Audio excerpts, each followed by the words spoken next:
آج ہم ایک ایسی شادی کے بارے میں بات کریں گے کہ جس میں خود دولہا ہی شریک نہیں ہوا۔ جی ہاں ناظرین، جو آپ نے سنا بالکل سچ اور صحیح سنا۔ یہ کوئی انجان شخصیت نہیں، بلکہ پاکستان کرکٹ ٹیم کی جانی مانی شخصیات میں ان کا شمار ہوتا ہے۔ یہ صاحب پاکستانی فاسٹ بولر عثمان خان شنواری۔ آپ اس بات پر حیران تو ہوئے ہوں گے، لیکن اس بات کا انکشاف عثمان خان شنواری نے خود ایک پوڈ کاسٹ کے دوران کیا۔ پاکستان کرکٹ ٹیم کے فاسٹ بولر عثمان خان شنواری، جو کہ کئی سال قبل شادی کے بندھن میں بن چکے ہیں، انہوں نے گزشتہ دنوں ایک پوڈ کاسٹ میں شرکت کے دوران یہ حیرت انگیز انکشاف کیا کہ وہ خود اپنی شادی سے غیر حاضر رہے تھے۔ عثمان خان شنواری نے ایک پوڈ کاسٹ میں بات کرتے ہوئے بتایا کہ یہ میرے کیریئر کے ابتدائی ایام تھے، جب میں کرکٹ میں اپنا نام بنانے کی کوشش کر رہا تھا۔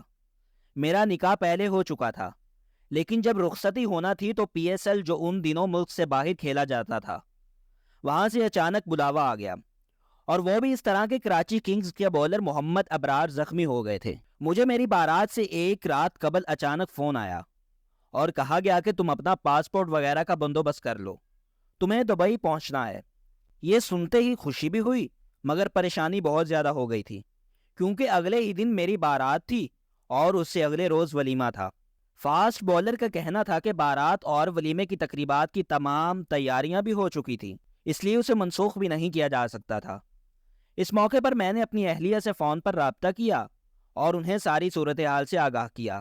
عثمان شنواری نے بتایا کہ اس تمام صورتحال میں میری اہلیہ نے انتہائی استقامت کا مظاہرہ کرتے ہوئے کہا کہ آپ 2 سالوں سے موقع کا انتظار کر رہے تھے، اب موقع مل رہا ہے تو جائیں، میں شادی کر کے آپ کے گھر ہی آ رہی ہوں۔ اس موقع پر فاسٹ بولر نے شادی کی تقریبات کی عکاسی کرتے ہوئے بتایا کہ بارات اور ولیمہ اپنے مقررہ وقت پر ہوئے، لیکن اسٹیج پر دلہن اپنے اور میرے گھر والوں کے ساتھ اکیلی بیٹھی رہی۔ عثمان نے اپنی شادی اور اہلیہ کو اپنے کیریئر کے لیے خوشبختی کی علامت قرار دیا اور مذاق کرتے ہوئے کہا کہ اب اگر دوسری شادی کا موقع ملا تو غیر حاضر نہیں رہوں گا، بلکہ اپنے سارے ارمان پورے کر لوں گا۔ تو یہ تھی ایک ایسے شخص کی کہانی جو خود اپنی شادی میں شریک نہیں ہو سکا۔